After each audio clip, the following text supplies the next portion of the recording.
Thanks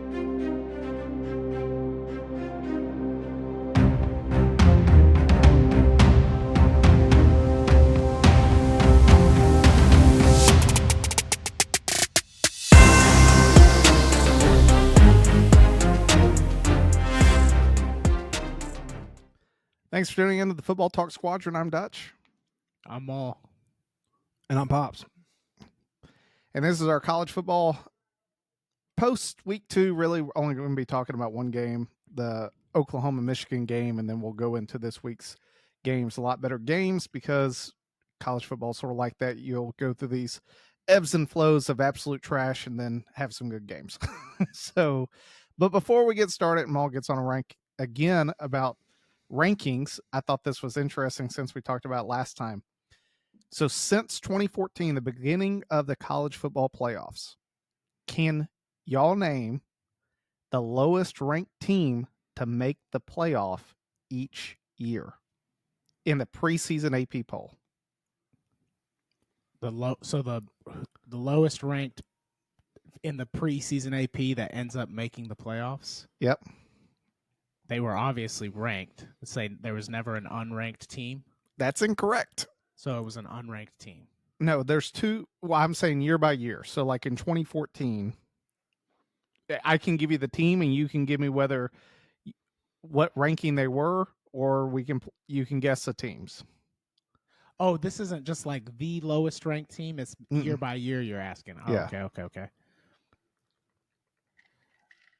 2014. 7. It was close. It was Ohio State at 5. Yeah, I figured. All right, 2015. It's Oklahoma. Where were they ranked?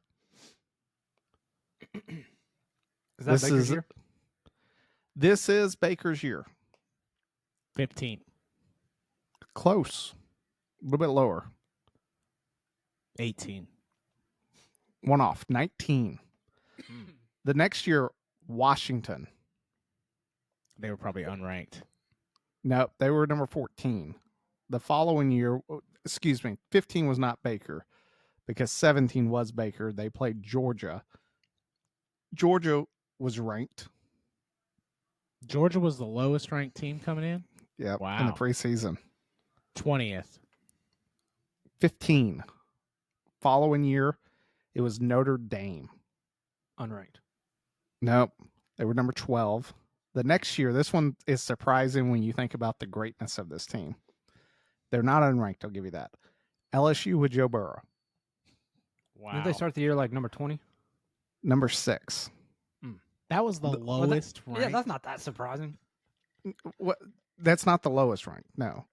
2020, COVID season, it was Notre Dame when they got just throttled by Alabama, and Najee hurdled him. They didn't get throttled, but I always think of that SEC shorts where he's like, we're playing charades. And he's like, what are you? And he's like, are you a grown man hopping over, hurdling one of our defenders? I'm like, yeah, you got it. They were number 10. All right. The next 2 years, I won't give you the team, both unranked. TCU had to be unranked one of those years. That's 2022. Yeah. TCU. The other one's surprising, 2021. So remember, this is the year that Bama loses to Georgia at the national championship game.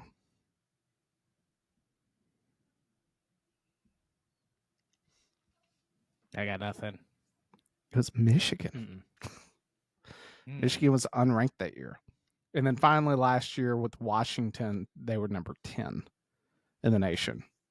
Wow. But the only reason I bring this up, not to start this argument already, I sent it to y'all and it's been going around. It hasn't gotten really, after what happened yesterday, it really hasn't gotten any attention in the news just because it's been overshadowed. But that AP voter, they were asking her because she had Bama ranked above Florida State. She had Florida that actually loses them up 2 positions, I think. Yeah. By 2, and they lost the USF. She didn't even have USF ranked.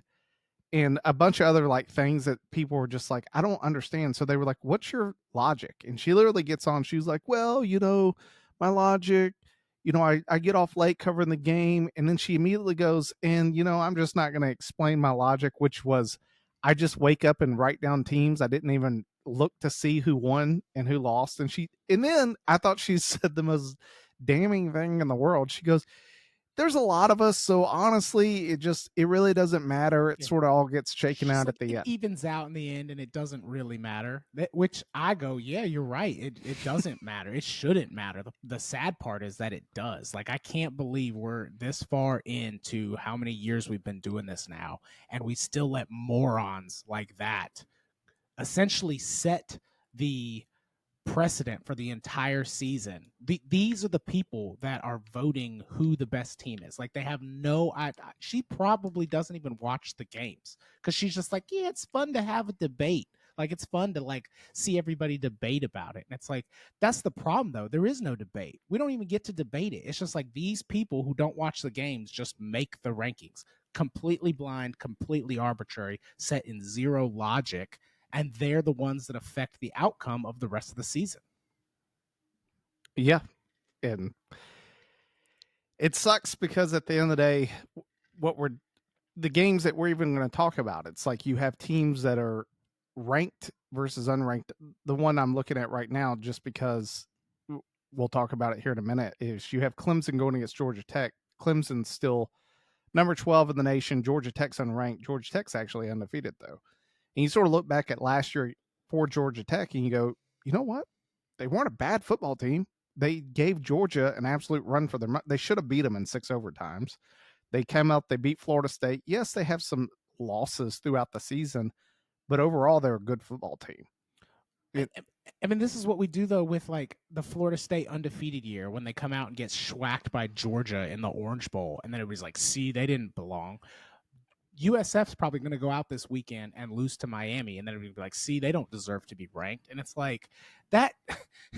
You can't use future knowledge on, based on something that happened in the past. Like, I've done this rant too many times. I'm just sick of it that the rankings are just so screwed up in college football, and it's just awful. I'm sick of it.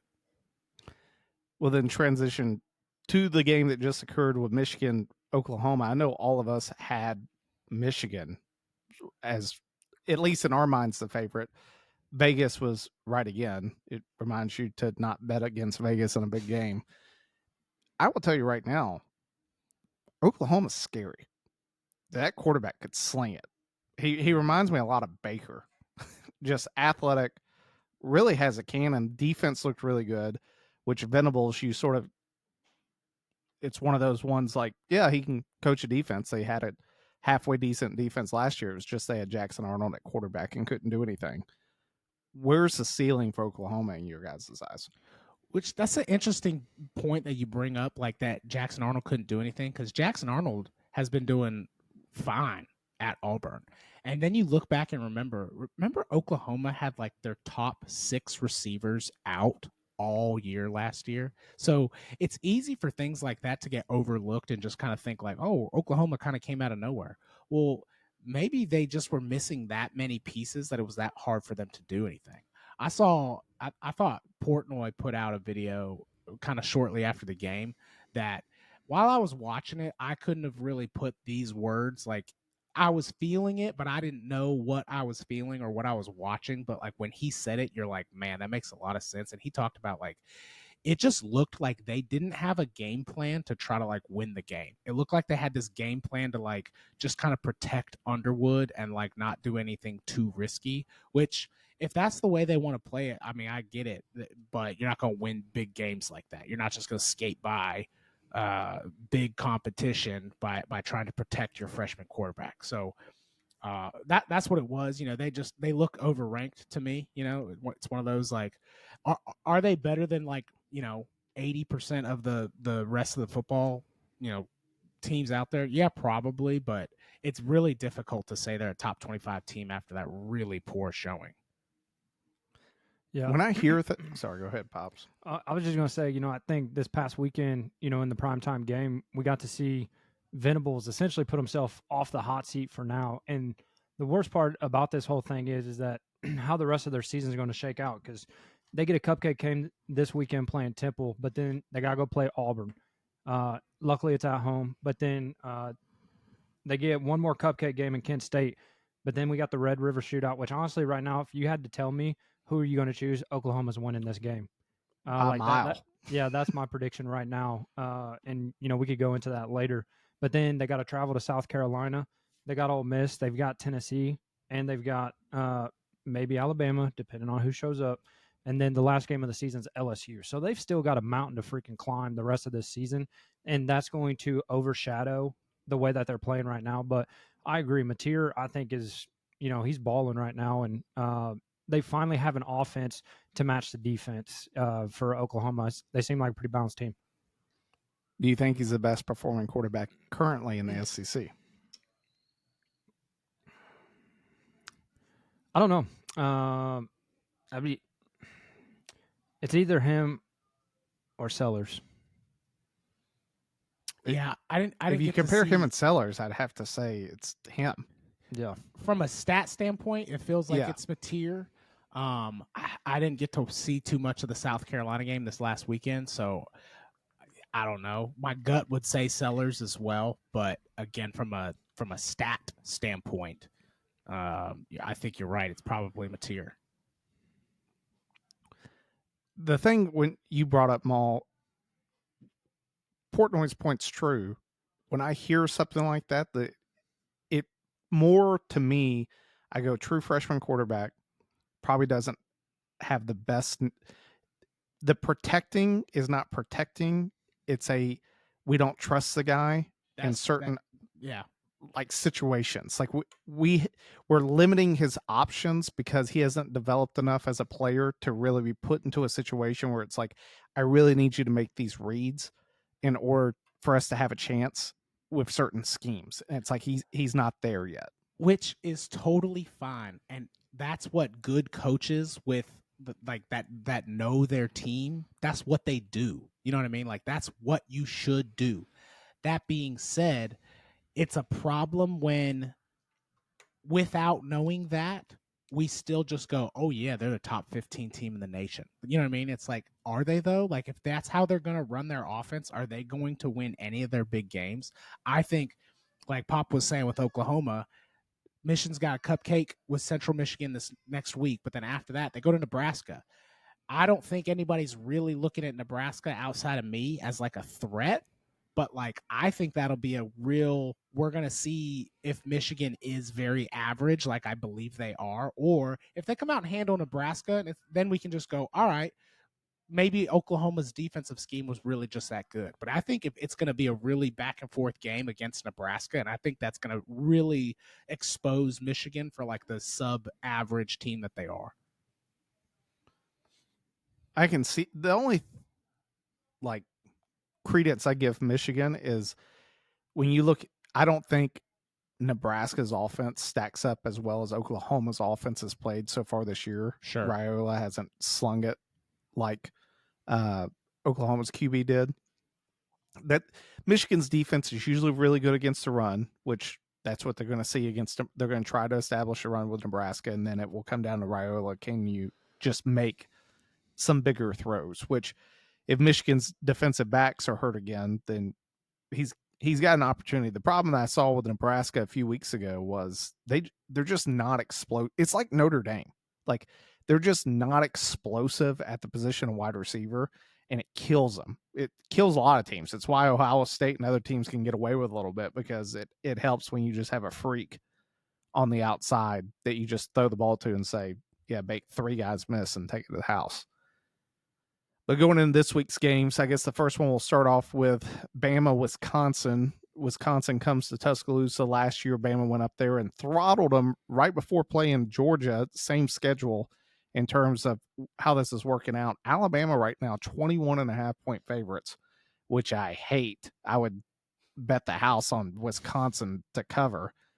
I think this is like one of those like biases of everyone's like, Bama's back. And it's like, yes, did they pull a USC and put up 73 points, which I was so glad they did, because Maul was like, ain't nobody putting up 73 points. And then Bama went out and did it. And I wanted to be like, see, You can put up 73 points and still be terrible. I just said nobody did it week 1. That's all I said. Okay. What are y'all's thoughts in terms of, you think Wisconsin comes in and beats them? What's the vibes that y'all are having for the game?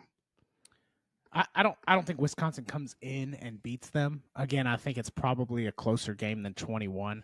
The difficult part with Bama is it's very difficult to get out of any kind of bias with Bama, because we've seen a very, very terrible game, and then we've also seen, very expectedly, an absolute dominant game, right? So it's just like, again, I don't know. I would, if I was a ranker, I would make the, logical decision of going, I don't know. I haven't seen enough football from either one of these teams to make like an honest opinion. The problem is we have to like have these top 25 ranking matchups right from the get-go. So I think it's probably closer than 21. You're right, Wisconsin probably covers, mainly just because anytime the Big Ten and the SEC get together, there's usually some kind of like slower pace to the game. Like one team is trying to usually kind of control time of possession, and that usually just doesn't lead to like a ton of points being scored. So it's going to be difficult for, especially an Alabama team that's not necessarily clicking on all cylinders, to just go out and boat race them right out of the gate. Pops? Yeah, I mean, I would say the exact same thing that Maul did. Is just we don't know what this Bama team is made of. Everybody could beat the school of the blind. For the most part, just like we've been discussing. Glad that they did it. Just for the sake of your own sanity, Dutch. But at the end of the day, we still don't know what they're made of. And this is a good opportunity for, Fickle to get another notch in his belt. He hasn't had much success since going to Wisconsin, but this could be the turning point if they went in there and found the way to upset it. I don't think that's going to happen, but I think Wisconsin will cover. Wisconsin's let up 10 points all season. Now they played Miami of Ohio and Middle Tennessee. So like, again, not like a high powered offense there, but outside of last week, again, I would have made the argument that I don't think like Alabama really has a high powered offense either. So they're gonna run into some punting situations, so I just don't see the boat race happening. The only thing I liked about, yes, they put up 73. The thing I liked more, regardless of whatever the scoreboard said, you could tell the guys were playing with that physicality against Louisiana Monroe that was not anywhere on the entire game film against Florida State. If we know that Bama recruits well, we know they have the athletes. If they can play with that physicality, there's a better chance they win. I think that if Bama plays like they did against Florida State and Wisconsin plays their A game, Wisconsin's going to keep it close and have a chance to win the game. Plain and simple. Next game, I don't think we have any debate about who's going to win. It's going to be a little bit different format of a question. Oregon, Northwestern. Oregon's picked by 28.5. If you had to put the Big Ten teams on a neutral field right now, does Oregon win out? Based on quarterback play right now, and I would say yes.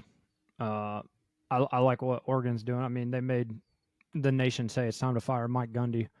No disrespect to him, but I mean, that game was just terrible to watch. From front to back, every second you looked at it, Oregon was scoring again.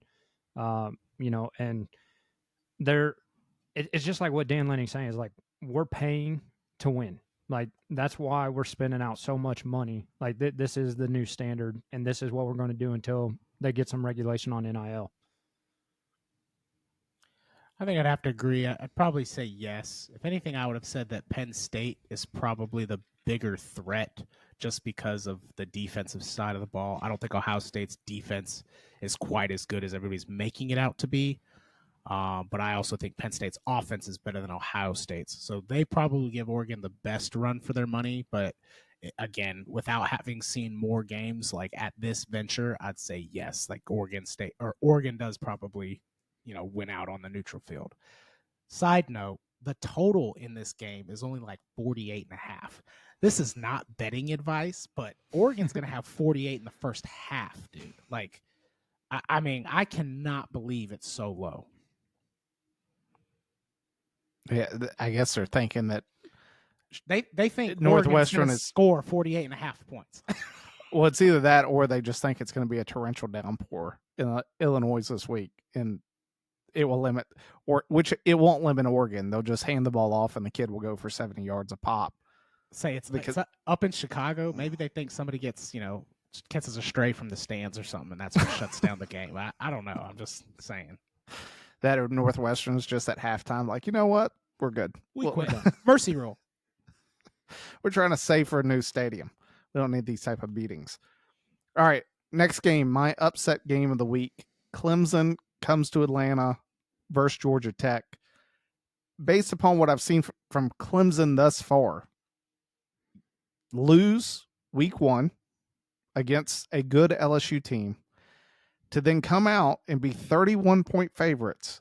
And if Troy had any better offense, which granted, Clemson showed up in the second half, it was one of those ones that Troy's talent just wore out and they didn't have depth more than it was just they gave up. Troy wins the game if they had a little bit more depth. They had Clemson, and Clemson looked terrible. And outside of a few big plays, Clemson struggled the entire game. They go against a Georgia Tech team that has nothing to lose. Georgia Tech, we were just talking about this before we tuned in, or maybe at the beginning of the episode. Georgia Tech is sitting here 2-0, had a good season last year. Clemson's 1-1 and 12. Georgia Tech's like, we can beat them. Right now, that's my upset of the week. Right now, Clemson's only a 3.5-point favorite. Give me Georgia Tech to not only cover but upset.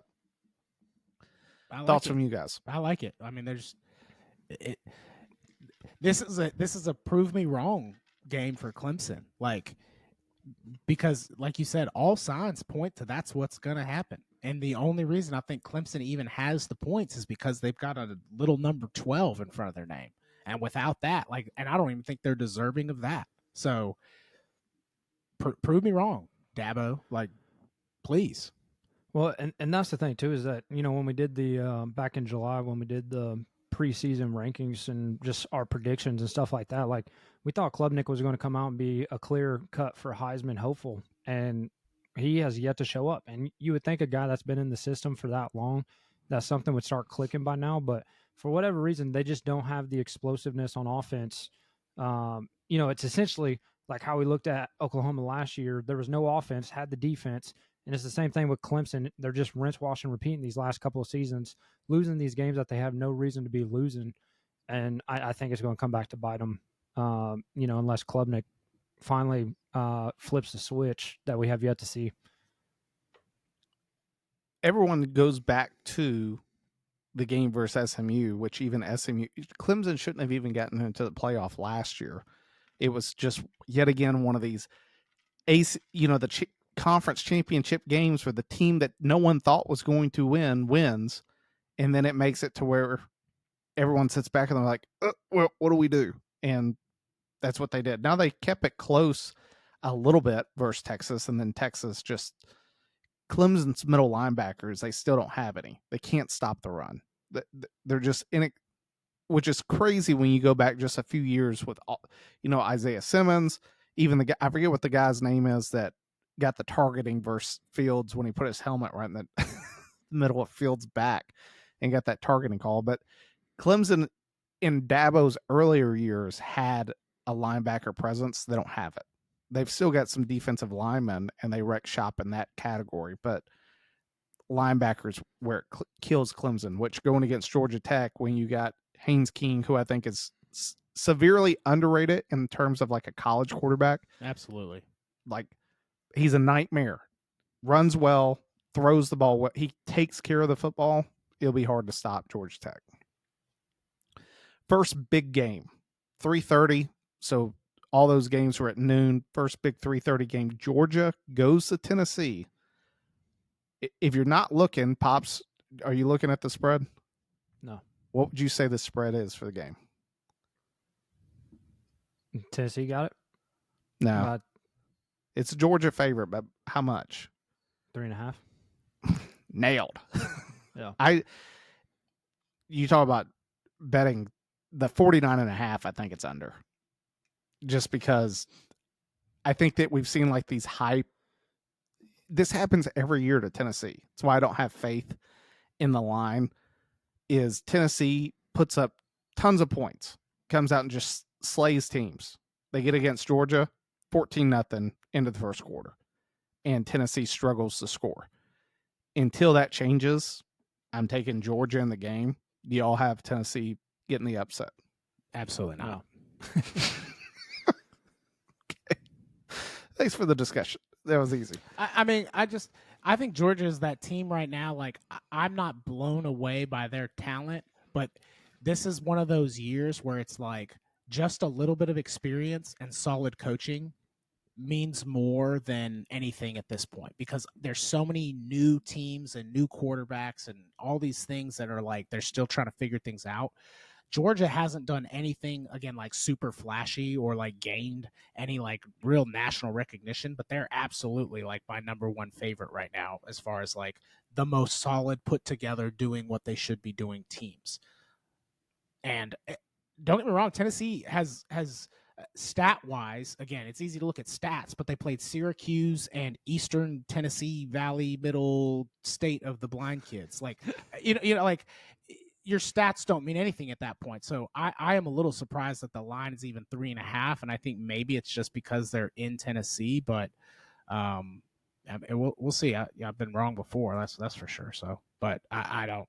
If I'm a Georgia fan, like I'm not threatened right now. I'd be more threatened. It's one of these things that I always look at. I don't understand how this isn't a night game for Tennessee. True. They never get Georgia in Neyland at night. Yeah. Don't understand. 4:30 game, we were talking about earlier, South Florida goes to Miami. Does South Florida keep the upset trend going? I don't think Miami covers. I mean, I just looked at that 17.5. I mean, that's saying a lot for a team that just came off a pretty good. I mean, we could call it a pretty good upset, but I think we're going to find out that Florida's really just not that good till they get rid of Napier. But for the team, the way that USF is playing right now, to think that they're just going to get blown out, I think is incorrect. I don't think they'll overcome and win the game per se. But I mean, if you look statistically, they're evenly matched right now. Byron Brown's got the same passing yards as Carson Beck. It is a little troublesome that Byron Brown's also the leading rusher right now in USF. Receiving yards are the exact same for the top guys. Like, it's kind of a crapshoot. I think any bad play by Miami, and they'll be on upset alert. You mean like Carson Beck throwing a pick? That'll never happen. Yeah, checks. Listen, this is a baffling thing with rankings to me. It's like we always do both sides, and it never like sits well in my brain. Like, did USF have 2 back-to-back ranked wins? Yes, absolutely. Not taking that away from them. Let's be honest, though. Week 1 was against Boise State, which we already kind of covered that like they probably didn't deserve to be ranked. They were only ranked because of Ashton Genty. That being said, though, USF dominated that game. I mean, like dominated. It looked like FBS playing FCS type of domination in that game. And then they come out and handle Florida. Is Florida maybe not as good as we thought they were? Yes, but let's be like, Florida was also like, everybody was super high on Florida. Everybody was talking about how good Florida was playing. And just because they lost to USF, all of a sudden everybody's like, oh, well, Florida's not that good.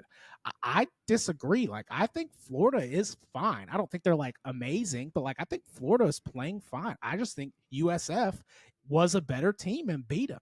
So like, I'm with Pops. I don't know if they truly outright upset. I think it's gonna be close. So the fact that they're laying 17.5 on them is kind of strange. Like, that feels, if I was Vegas, I would have tried to, if anything, I'm trying to trap game that with like, throwing a lower line and letting people, bet the house on, because they're like, ooh, this is a trappy line that, they know something South Florida's going to win. But 17.5 feels kind of weird the way that, everything is played out so far with South Florida. I'm on the opposite boat. Like, I think Miami covers. Just because when you watch, I was watching the game against Florida, they got some good breaks. Like, some missed tackles that led to super long scores, but The Jalen USF, Carter. yeah, they just couldn't sustain drives like against Florida.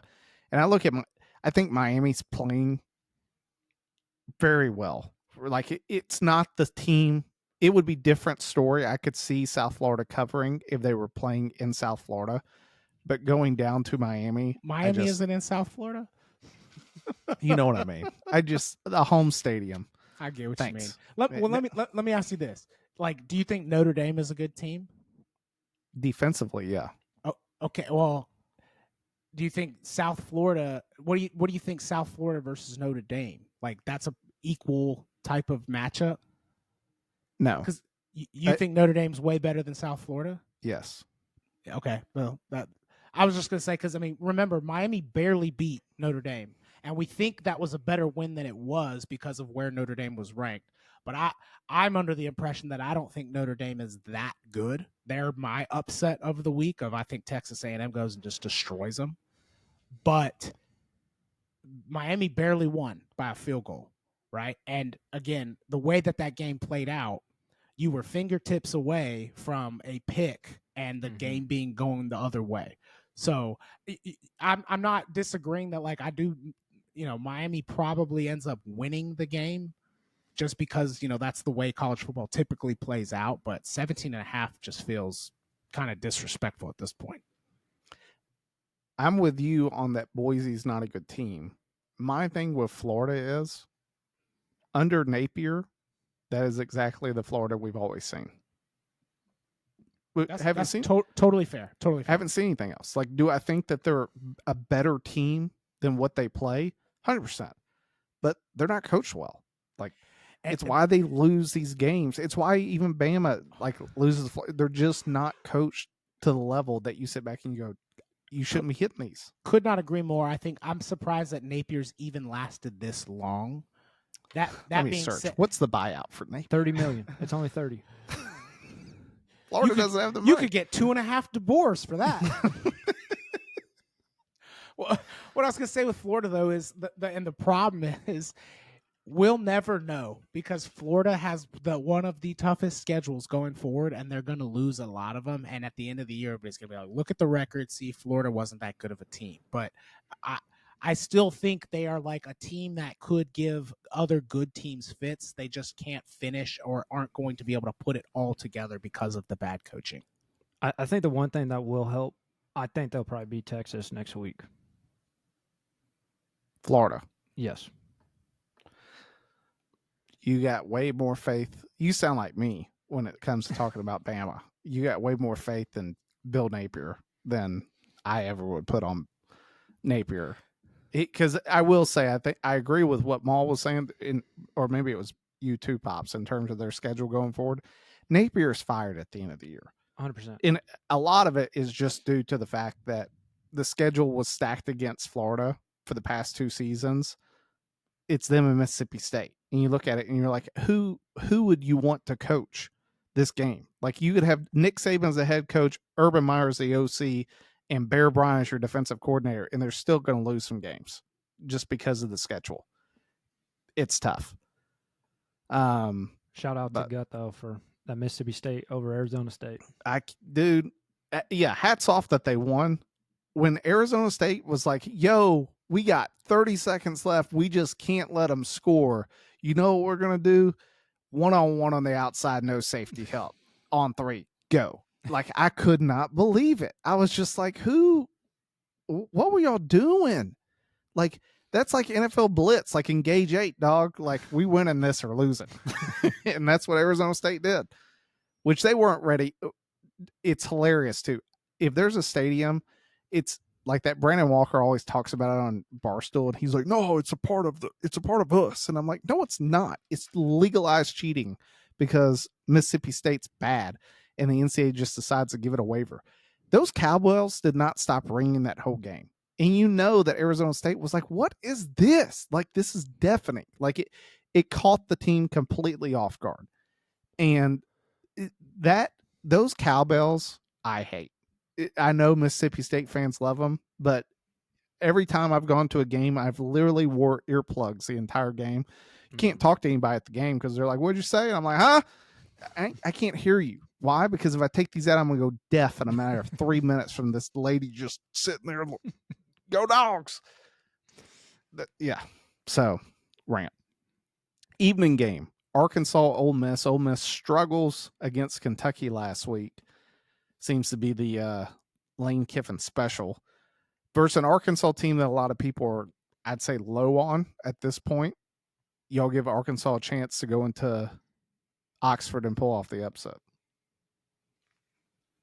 There's always a chance, but I don't think it's very high. I think we've talked about it. Sometimes there's just those teams that have your number. Kentucky happens to be the one with Ole Miss, and I think, if anything, like I think those are those games that wake up teams and go like, nothing is given to us. We need to show up and show out. And again, I won't never say never. Like, Ole Miss has done dumber things before, but I think they get the victory and cover by a touchdown.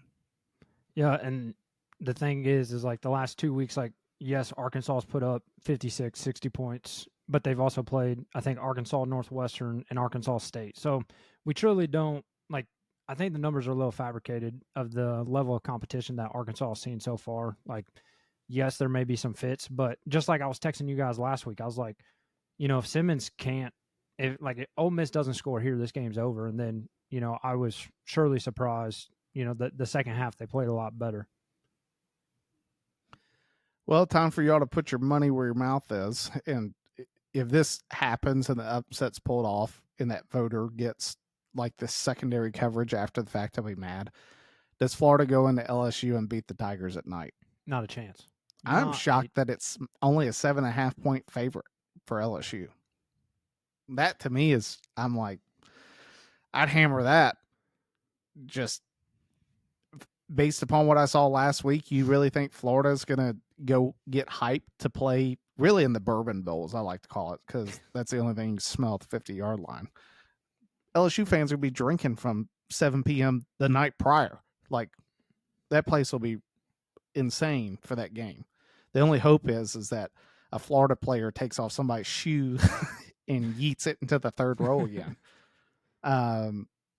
So both of y'all got LSU? Yeah. The one thing that's a little suspicious is, and I think this is where the betting going on to ESPN is kind of skewing the lines and things that they say nowadays. But for me, the only question mark, with a little tinfoil hat here for a second, is how much ESPN has now turned the tide to LSU. They're like, oh, they're the best team in the nation. Blah, blah, blah. So like that's the only thing that scares me, is because we've seen Brian Kelly fumble the bag plenty of times, but I think this early in the season, after already coming off a loss that Florida had no business losing, I think LSU is going to be able to pull one out. This would be the most Brian Kelly thing to do in terms 100%. of losing. Would be save Napier's job and lose the number 3 spot in the nation all at once. Next to Maul's pick of the upset of the week, Texas A&M going to South Bend to play Notre Dame. You've got Texas A&M whooping Notre Dame outright, not even to cover, like outright. What's your logic? What's my logic? And the defense? Yeah, it's just like, I don't think Notre Dame's defense is as good as we think it is, and like A&M's going to put up points. The one thing that may keep it close is that I don't think A&M's defense is like fantastic, which probably bodes well for Notre Dame's slower offense. Like, Notre Dame's offense might put up more points than they're used to, just because I don't think A&M's defense is getting tons of stops, but I think it's just going to be one of those where like Notre Dame is just going to try to keep up with A&M's points. Like, they're just like, if they score, we've got to score, and Notre Dame's offense is just not built for that. Yeah, I mean, it's what me and Pop said at the beginning. In terms of when we were predicting the Notre Dame-Miami game, is that Notre Dame's offense is the exact same it was last year. It's bad. Where Notre Dame struggles is when they get more than 2 scores behind, because it's one of those offenses that it's like, dude, we got to take 8 minutes of drive, because half of the time it's either a QB draw or turning around and handing off the love. They're not a potent offense. And if Texas A&M can just get up early, it's over. I mean, and then we were talking earlier about like from a standpoint of Mateer being like the best. Marcellus Reed's stats are right on par with Mateer. I think Mateer has like 565 for like 5 touchdowns, and Marcellus Reed has 507 for 7 touchdowns. Like they're offensively doing what they need to do. Will they get stopped here and there? Yeah, sure, because Notre Dame's defense is their strong suit. But like Texas A&M is going to score points, and it's going to be incumbent upon Notre Dame to try to keep up with them for that. I just don't see that happening. I know this is a loaded question because it depends on a lot of other factors. If Texas A&M does what you predict, how far does Notre Dame drop in the polls? Like 16, maybe. You don't think they get into the 20s? Doubt it. Name. Yeah, probably not. That's agree. just it. If Texas A&M was ranked lower, maybe, but what they're going to end up doing is probably just swapping spots, which like in a backwards way like helps Notre Dame stay higher because they do the whole reverse logic of like, well, see, look, Texas A&M's now a top 10 team. That's who we lost to. Which I think would be hilarious, and here's the reason why. Notre Dame was on a bye last week. They'd be 0-2. 0-2 ranked, which would be crazy to be like, well, we're not going to punish them because they played 2 tough teams. And it's like, no, that's the whole point. They played 2 tough teams and they lost to them both. Thus, they shouldn't be ranked. Like, which I always go back to, like, how did that work out for Mississippi State last year? Like, it doesn't how many it matters how many ranked teams you play only if you can win games. Like, playing against ranked teams and losing doesn't do anything for you. Correct. Or it shouldn't. But in today's day and age, it does. The final game, which could be an upset, I'll call it the upset watch. Vanderbilt goes to South Carolina. You know, which, yeah, I know. Maul's face is already saying it all. I just sit back and it's one of those teams where it's like, you don't want to let them have faith. That's the thing with Vandy. I don't want to play Vanderbilt at this. Like, if I'm any team, I don't want to play Vanderbilt. Give me Bama. I don't want Vandy. For real. Well, at least when you lose to Bama, it's like there's some type of like. That's my point. That is my entire point. Like, Vandy is way better than they have historically ever been. Like, they are a dangerous team. I don't want to say they're like good, but like, again, South Carolina is one of those teams that's known for doing stupid things at random parts in the season that screw up the rest of their season. And like, this is an exact setup for like, they're going to lose to Vandy somehow, and it's just going to screw up the rest of their season. Like, at least if you lose to Bama, you can be like, it's Bama. Of course we lost to Bama. But like, you lose to Vandy and you're like, oh my God, we lost to Vandy. Now we're Alabama. Sorry. And you feel good. I felt good. It just came to me in the moment. The one thing that does suck is that in week 3, they've already got a common opponent. They both played Virginia Tech.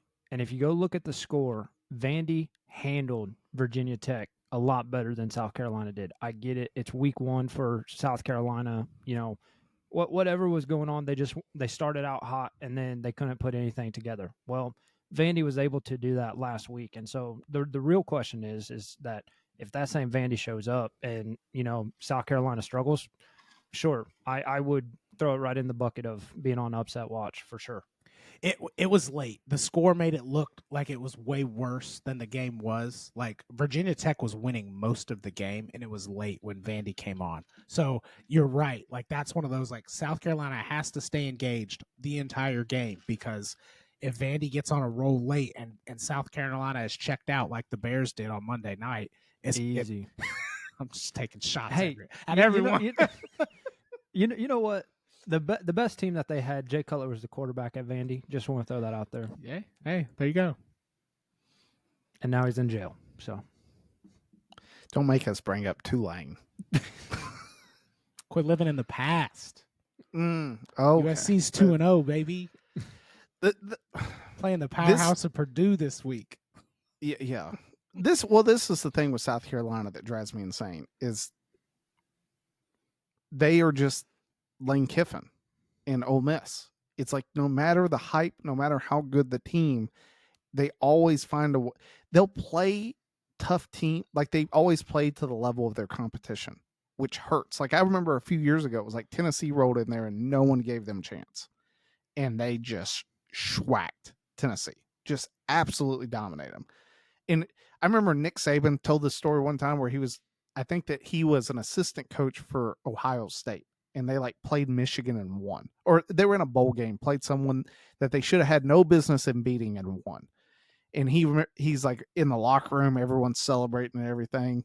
And he said their head coach was just like, I'm glad that this is the last game of the season. And Saban was like, huh? He goes, we'd get killed by whoever we played next. There's just like this huge letdown. And it's for South Carolina, they do this during the regular season. It's not even after a huge win. It's just it's like you said, I wouldn't want to play Vandy. Vandy's a dangerous team just because Vandy has nothing to lose. They are going to give you their best shot, which is unlike Vanderbilt teams in the past. Vanderbilt teams in the past, down by 10, pack it up. Let's go back to, we got, aeronautical engineering to study because this is a smart school.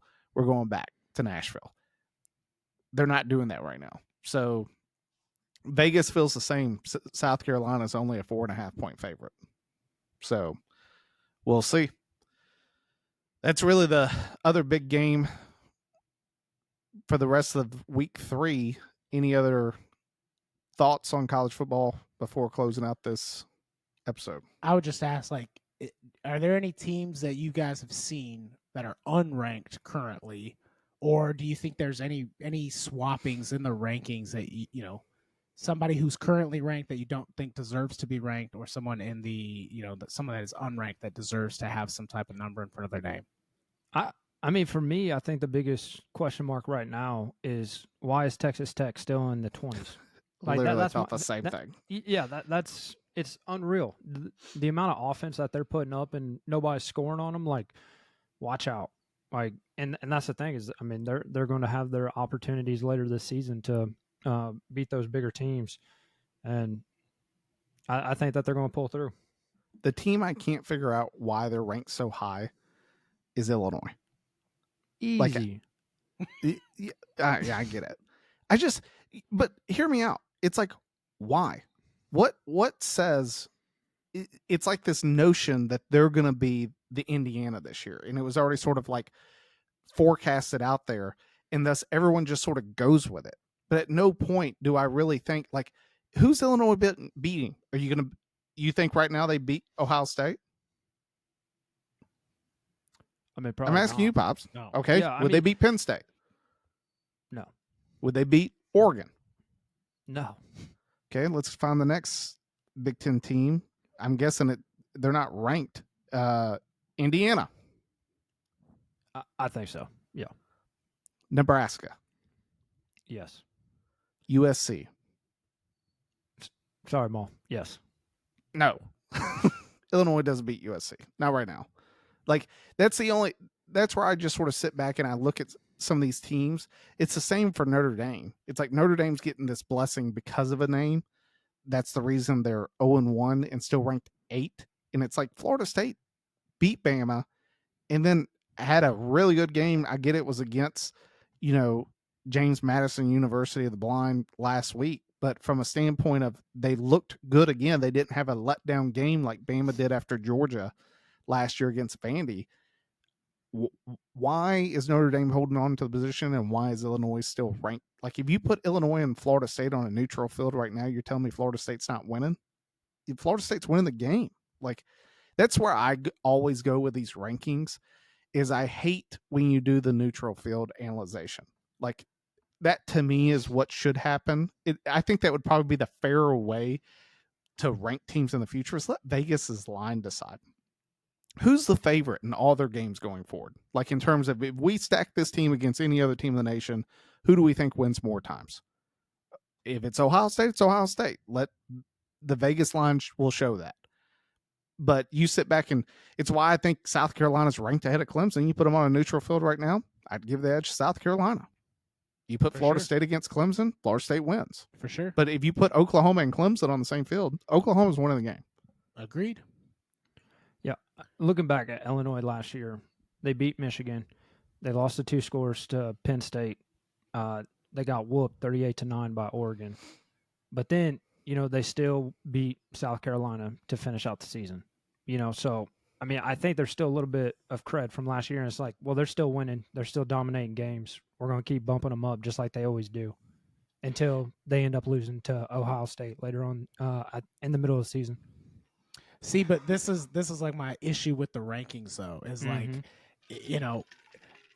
the answer always is we need more information. Like, we need to see them play more teams and better teams to get a full understanding of what kind of team we're dealing with here. But because they're getting based off of last year what Kyle McCord was doing with them, they get to sit here as a top 10 team and then have the benefit of the doubt when they go out and get whooped by Ohio State to just be like, oh, well, it was only the one loss. We get to stay, in the CFP contention. And again, and you're like, well, why? It's because you got this is not a sexist remark. It's just the fact that it was some stupid girl ranking the teams that she's not even watching. She has no idea what she's talking about, and she's just blindly ranking them.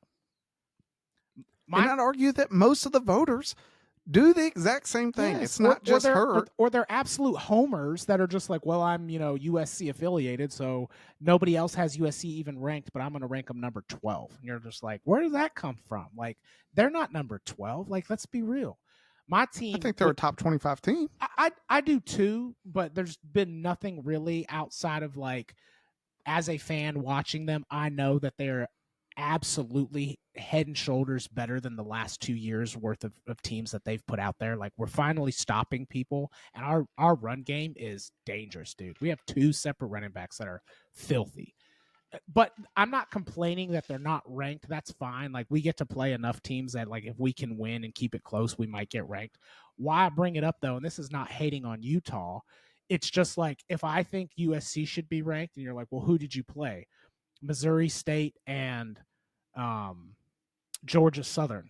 Yeah, we crushed them both. But Utah started out unranked. They didn't have anything good to talk about last year. And they played UCLA, which is awful, and then Cal Poly, which I thought was a high school. But they've bounced into the number 20 spot. And it's like, where did that come from? You know what I mean? Like, if you want to say that USC shouldn't be ranked, I'm fine. Like, we could differ in opinion, but it's a logical statement of they haven't played anybody, they're putting up big stats because they haven't played anybody. That's fine. That is a logical statement. Okay, well then apply that to Utah. What's the difference? Did we really think UCLA was going to be good with Nico, who was an absolute bust? Is that why you're giving Utah a boost? I don't understand the logic. And again, I'm not hating on Utah. They're playing fine football, but they're beating high school teams, so it's it's another rant on the rankings, but it was, it's just to start another discussion here of just why these things matter, because it ultimately does affect where people get seated when it comes to CFP time. You argue the same thing for Michigan. Look at them last year. Yes, did they beat Ohio State? Can't take that away from them. They were a terrible team going into that. In fact, everyone was like, Ryan Day should be fired because this was the worst Michigan team they faced in the last 5 years and they lost. Horrible. Then they go beat Bama in the bowl game, which I hate anytime we bring bowl games into the following season, because unless it's a playoff game, you're not really playing that true team, because there's nothing really on. I hate to break it to people. Players don't care about the bowl game. Most of them, if they have any chance of going pro, they sit out. So why is it that I sit back and I look at Michigan at 23. They played New Mexico, and then they play one good team, and they honestly got beat worse than the score shows. It was not a competitive game. They were never in. Oklahoma was never in danger of losing that game. Correct. So you sit back and you look at Michigan, it's like, well, why are they up at 23? And you go, I don't know. What's the difference between them and Notre Dame? One went a little bit farther into the playoffs, and one didn't make the playoffs last year. But in terms of who they are as a team, they're the exact same team we saw last year, except Michigan has the number 1 recruit. And guess what? He showed it. He's a true freshman playing quarterback who's got a little bit of a curve ahead of him. Anything else? No, I was just going to say the good news is USC gets their chance against Illinois in 2 weeks. So, see, I was hoping Michigan beat Oklahoma because we play Michigan this year. It's one of the top 10 or top Big Ten matchups we have because we don't play Ohio State or Penn State this year. So we need some good ranked wins to give us that boost going forward. But so I was kind of rooting for Michigan just from a bias. I hoped USC could beat them later, which we still should. So we'll find out. Anything else before we shut down preview week 3? No. All right. Well, thanks for tuning in. Time to pull chalks. We'll see you guys next week.